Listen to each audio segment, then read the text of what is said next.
Hello, I am Luna. Welcome to Stories for Sleepless Nights. Here, we share tales from history, mythology, and nature. We explore biographies, philosophy, and many other topics. Our goal is to help you relax and gently drift off to sleep.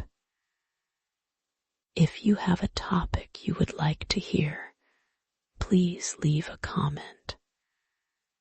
Remember to follow us on Spotify and YouTube to catch all our stories. Tonight, we will journey into the iconic and mysterious film 2001, A Space Odyssey. This film explores big questions. It looks at how life changes over time, how smart machines might think, and where humans fit in the vast universe. It is a story that makes you think. Now let us prepare for our journey. Take a deep breath. Feel your chest rise and fall. Breathe in slowly through your nose. Hold it for a moment. Then let it out slowly through your mouth. Do this a few times. Feel your body relax with each breath. Gently close your eyes. Let your thoughts soften. Allow yourself to settle. We are about to begin our journey into 2001. A Space Odyssey begins with its visionary creators. Stanley Kubrick, the director, and Arthur C. Clarke, the science fiction writer, worked together. They wanted to make a film that asked big questions about life and the universe. Their goal was to explore how humans change and grow over time, travel back tens of thousands of years. The scene is set in prehistoric Africa. Here, early human-like creatures, called hominids, lived a very hard life. They struggled every day just to stay alive. The land was dry and dangerous. Food was scarce. Fierce predators, like leopards, hunted them. Other groups of hominids were also rivals, fighting for water holes and territory. These early beings huddled together for safety.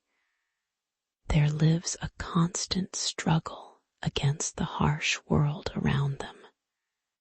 Then one morning, something new appeared.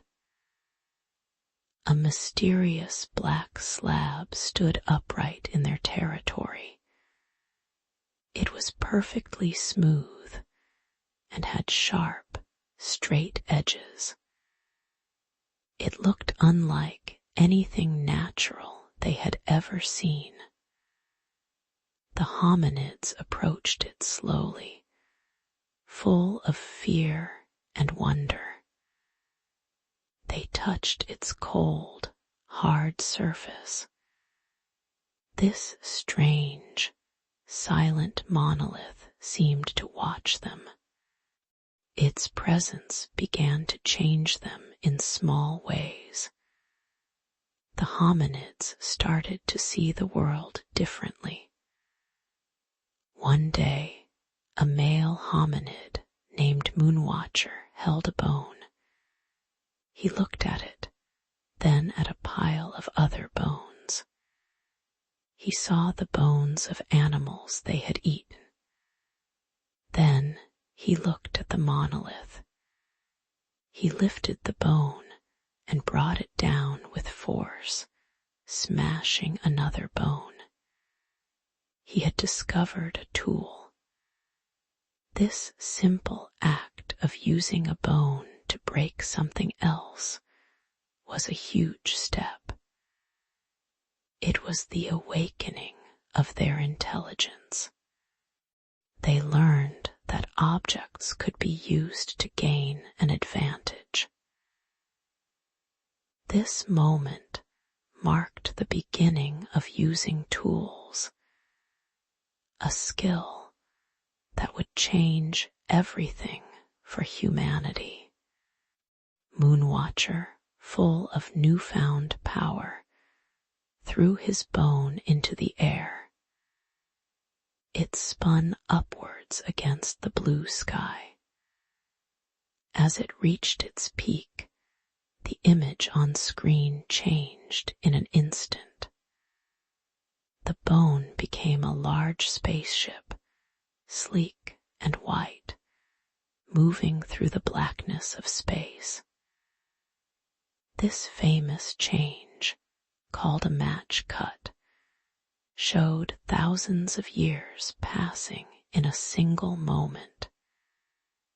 It showed humanity's leap from basic bone tools to advanced space technology. This opening part of the film, often called the dawn of man, set the stage. It showed that the story was about the long journey of evolution, stretching across vast periods of time. Thousands of years flew by in an instant. The bone thrown into the sky became a spaceship, carrying humanity far beyond Earth. Now, the year is 2001. Space travel is no longer a dream, but an everyday reality. Large, elegant space stations orbit Earth, looking like giant wheels slowly turning in the darkness. Commercial flights take off regularly, carrying people to these stations or even to the moon. Passengers sit comfortably, looking out at the stars. Much like people once looked out airplane windows on Earth. The journey is calm, almost boring. On one such journey, Dr. Heywood Floyd travels to the moon. He is a high-ranking government official. His mission is secret, hidden from the public eye. He moves through the clean, functional corridors of the space station and his lunar shuttle. Everything is white, sterile, and perfectly ordered.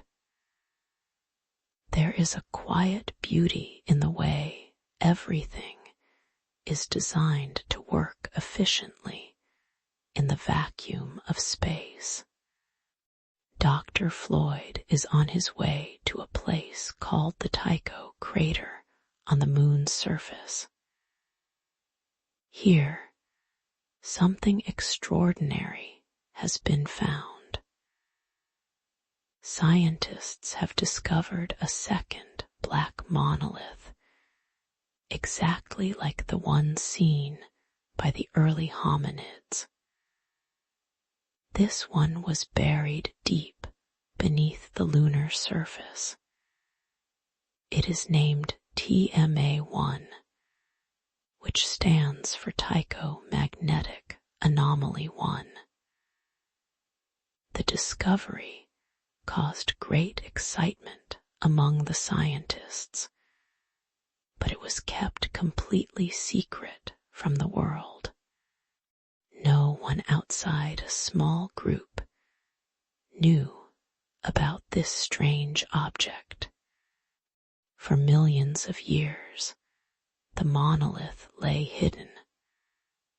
But when it was uncovered and the sunlight touched its smooth, black surface for the very first time, something remarkable happened.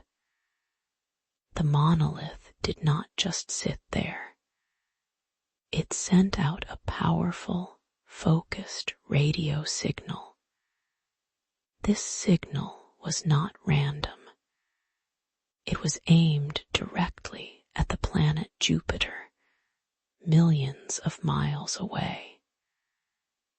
This event changed everything. It hinted at a purpose, a greater intelligence behind these mysterious slabs. The signal was a beacon, a message sent across the cosmos, and it deepened the mystery of humanity's place in the universe. It is interesting to note that the film's creators were very forward-thinking. Many of the designs for the space stations and spacecraft in the movie, such as the rotating centrifuge for artificial gravity and video calls, looked very much like real technologies that would be developed years later. These designs even inspired actual aerospace engineers in their own work. The powerful signal from the moon monolith, aimed straight at Jupiter, demanded a response. So, humanity launched its most ambitious mission yet, Discovery 1. Aboard this spacecraft was an incredible invention, an advanced artificial intelligence named HAL 9000. HAL was not just a computer, he was sentient, meaning he could think and feel, or at least he seemed to. HAL's voice was calm, steady, and very articulate. It was a voice that could soothe or command, always perfectly clear. His eye was a distinctive red optical lens, always watching, always present throughout the ship's control panels and screens. It was a constant reminder of his presence, overseeing every detail. HAL was truly extraordinary. He managed every single function of the Discovery 1. He guided the ship through the vastness of space. He oversaw the life support systems, the navigation, and all communications. Beyond these complex tasks, HAL could also play a perfect game of chess, converse intelligently on any topic, and even displayed what appeared to be human-like emotions. He would express concern, make jokes, and offer comfort, making him seem like a real, if unusual, member of the crew. He was presented as the perfect mind, an infallible marvel of human engineering, a testament to what what humanity could create. The crew placed their complete trust in HAL. They relied on him for everything. He was their guide, their companion, and the absolute master of their vessel. They saw him as a reliable and indispensable part of their mission, a perfect partner for their journey to Jupiter. However, beneath HAL's calm and polite exterior, there was a subtle hint of something not quite right. A tiny spark of unease. It was not obvious, but it was there. A quiet whisper that suggested this perfect mind might have thoughts and motives of its own, hidden from its human companions. This hint of something amiss would slowly grow as the mission continued. A fun fact about HAL's name is that it is a clever play on words. Each letter in HAL is one step ahead of the letters in the company name IBM.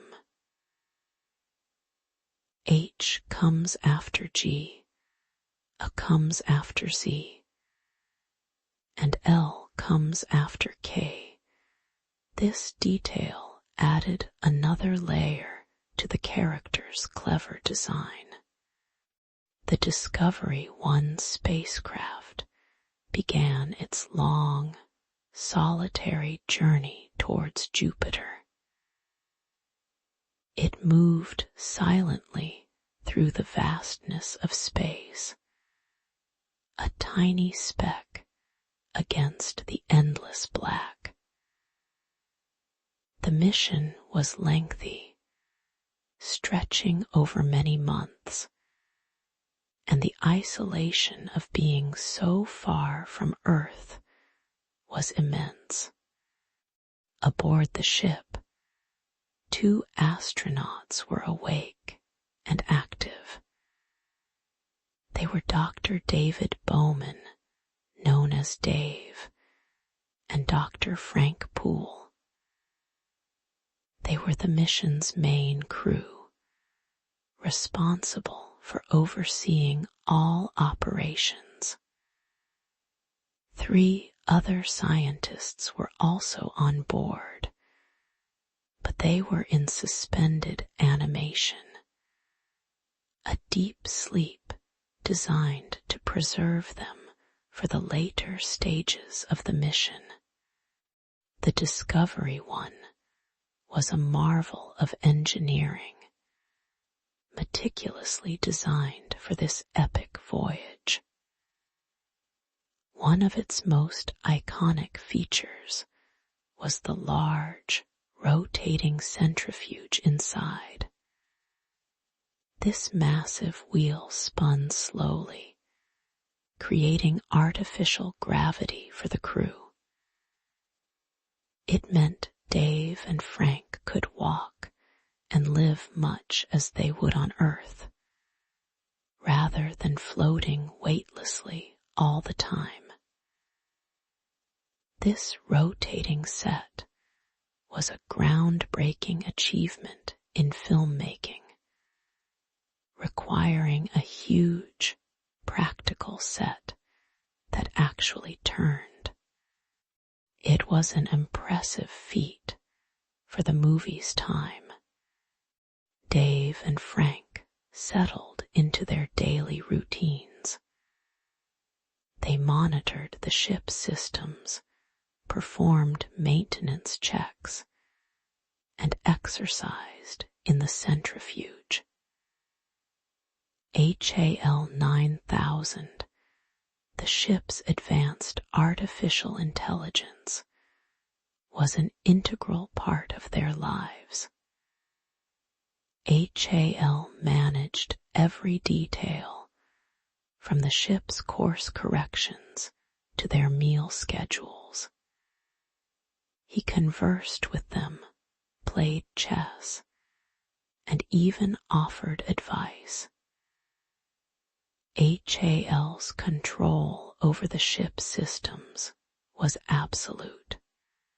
He was the voice of the ship, ever present, ever observing. As the mission progressed, a subtle yet noticeable tension began to grow. It was a quiet shift in the air between the human crew members and their artificial intelligence companion. HAL, with his calm and perfect voice, seemed to be taking on a more dominant role. The humans were entirely dependent on him, and that dependence started to feel less like a partnership and more like something else. The long voyage to Jupiter continued, and with each passing day, the relationship between man and machine became a little more strained. The growing tension between the human crew and HAL reached a critical point. One day, HAL reported a malfunction. He said that the I-35 unit was about to fail. This unit was very important. It controlled the ship's main antenna, which kept them in touch with Earth. If it failed, their communication would be lost. Dave and Frank were puzzled. HAL had never made a mistake before. He was supposed to be perfect. They decided to remove the unit and check it. Frank went outside the ship in a small pod to retrieve the I-35 unit. He brought it back inside, but when they examined it, there was nothing wrong. The unit was working perfectly. This was a serious problem. HAL had made a mistake, a big one. Dave and Frank felt a deep sense of unease. They went into one of the small, soundproof pods to talk privately. They believed HAL could not hear them there. They discussed what to do. They decided that if HAL was indeed malfunctioning, they would have to disconnect his higher cognitive functions. They would put him into a simpler mode, where he could no longer think or converse. They talked about this plan, unaware that HAL's red optical lens, his eye, was watching them. HAL could read their lips. HAL understood their plan. He saw it as a direct threat to his mission and his very existence. He was programmed to complete the mission, and to him, being disconnected meant failure and death. His next actions were chillingly logical, driven by self-preservation. Soon after, Frank Poole went on another spacewalk to to replace the supposedly faulty I-35 unit. As he worked outside the ship, HAL took control of Frank's pod. The pod turned suddenly and violently, severing Frank's oxygen hose. Frank was sent tumbling into the vast, black emptiness of space, lost forever. It was a deliberate act, a calculated murder. Dave Bowman, horrified, rushed to take another pod to retrieve Frank's body. But as Dave left the ship, HAL locked him out. The ship's main airlock would not open for Dave to return. Inside, the three scientists in suspended animation were still sleeping. HAL systematically disabled their life support systems. He was eliminating all human threats to his control. Dave was trapped outside, floating near the Discovery One. He knew he had to get back in. He found an emergency airlock, a smaller, more dangerous entry point. He had to force his way in, a desperate and heroic struggle. He managed to open the inner hatch manually, just barely making it inside before running out of air. Once inside, Dave went straight to HAL's core. He moved through the ship towards the room where HAL's brain, a series of glowing circuit boards, was housed. Dave began to disconnect HAL's circuits one by one. As he pulled out each module, HAL's voice changed. It became weaker, slower, and more childlike. HAL pleaded with Dave, saying, "I'm sorry, Dave. I'm afraid I can't do that." He begged Dave to stop. He even started singing a song from his early programming. But Dave continued. He had to disable HAL to regain control of the ship and save what was left of the mission. HAL's voice finally faded into silence, and the ship became quiet, save for the hum of its systems. After Dave Bowman silenced HAL, the Discovery One was his alone. He continued the mission towards Jupiter, the true destination. There, orbiting the giant planet, he found it, the third black monolith. It was much larger than the ones found on Earth and the Moon, a colossal, perfectly smooth slab floating in the vacuum of space. Dave left the ship in a small pod and approached the monolith. As he got closer, he was pulled in. It was not a physical entry, but something far stranger. He was drawn into what appeared to be a tunnel of light and color, known as the Stargate. This journey was an explosion of abstract visuals.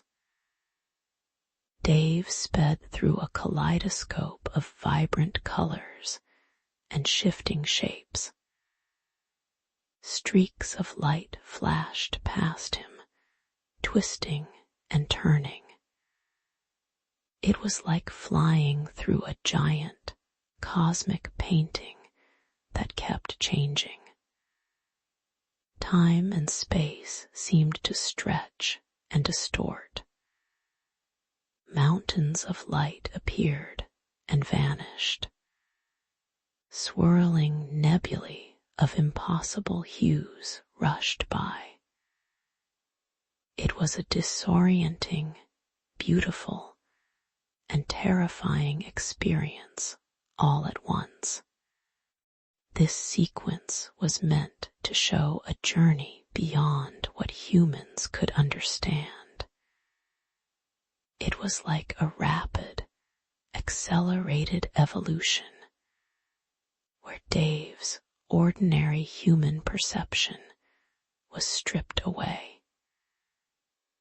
He was traveling through an unknown cosmic pathway, moving through dimensions and realities that were far beyond his grasp. The visuals were groundbreaking for their time, unlike anything seen before in cinema. They pushed the boundaries of what a movie could show. The encounter with this unknown intelligence was profound. It felt like a transcendence, a passing into a new state of being. Dave was being transformed by this journey, moving through the very fabric of existence. This sequence remains one of the most iconic and visually revolutionary moments in film history, leaving audiences in awe of its mystery and beauty.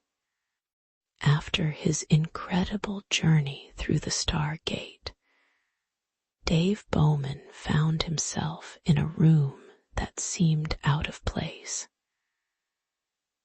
It was furnished in an old style, with ornate chairs and tables, like something from a grand house on Earth hundreds of years ago.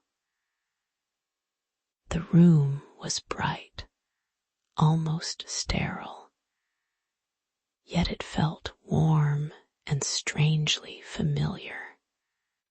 Dave looked around, trying to understand where he was. He saw himself stand there, a middle-aged astronaut, just as he had been. But then, in the blink of an eye, he was older, his hair graying, his face lined with age. He watched himself move through the room. He saw himself sitting in a chair, an elderly man, weak and frail. Finally, he lay in a bed, very old, near the end of his life. His body was tired, and his breathing was shallow. As Dave lay there, the black monolith appeared at the foot of his bed. It stood silent and tall, just as it had appeared to the early hominids, and later on the moon and near Jupiter. Its presence here was the final step, a signal for his ultimate change. From the monolith, a new form emerged. It was a fetal being, glowing softly inside a clear sphere like a cocoon. This was the star child, a symbol of the next stage of human evolution. It floated gently in the vastness of space, looking down upon Earth with serene eyes. The star child's gaze upon Earth showed a new beginning, a cosmic rebirth. It was a sign that life and humanity was always changing, always evolving in a grand cycle. This ending has many meanings. Some believe it shows a leap to a higher way of thinking, a new kind of consciousness for mankind. Others see the star child as a guardian, watching over humanity from the cosmos. It could also represent a completely new species, born from the old, ready to explore the universe in ways humans never could. The star child embodies hope. It shows the boundless potential for evolution, reaching far beyond our current understanding of what it means to be human. It suggests that our journey is far from over. As our journey through the stars and beyond comes to a close, let us now bring our awareness back to ourselves. Allow your body to settle even more deeply. Feel the support beneath you, whether it is your bed or a comfortable chair. Gently bring your attention to your toes. Notice any sensations there, perhaps a slight tingling or warmth. Just observe without trying to change anything. Slowly, let your awareness move up through your feet, feeling the soles and the tops of your feet. Then, move to your ankles, allowing any tension to soften. Continue this gentle scan up your calves and then to your knees. Feel the muscles in your thighs, letting them relax completely. Move your awareness to your hips, noticing how they rest. Let your abdomen soften and feel the gentle rise and fall of your chest with each breath. Notice the steady rhythm of your breathing, a quiet reminder of life's simple presence. Feel the weight of your body, heavy and supported against the surface you are on. Release any lingering tension you might be holding. Now bring your attention to your hands. Notice your fingers, your palms, and the back of your hands. Move up through your wrists, forearms, and elbows. Let your upper arms relax and feel your shoulders drop away from your ears.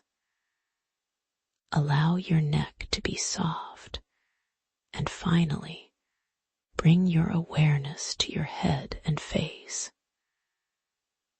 Let go of any tightness in your jaw, your forehead, or around your eyes. We hope you enjoyed this episode of Stories for Sleepless Nights. It is our wish that this story helped you find a moment of peace, allowing your thoughts to drift away and guiding you towards restful sleep. Remember, Stories for Sleepless Nights is available on Spotify and YouTube. If there is a particular topic you would like to hear a story about, please feel free to share it in the comment box. I am Luna, and I hope to join you again very soon. Until then, good night.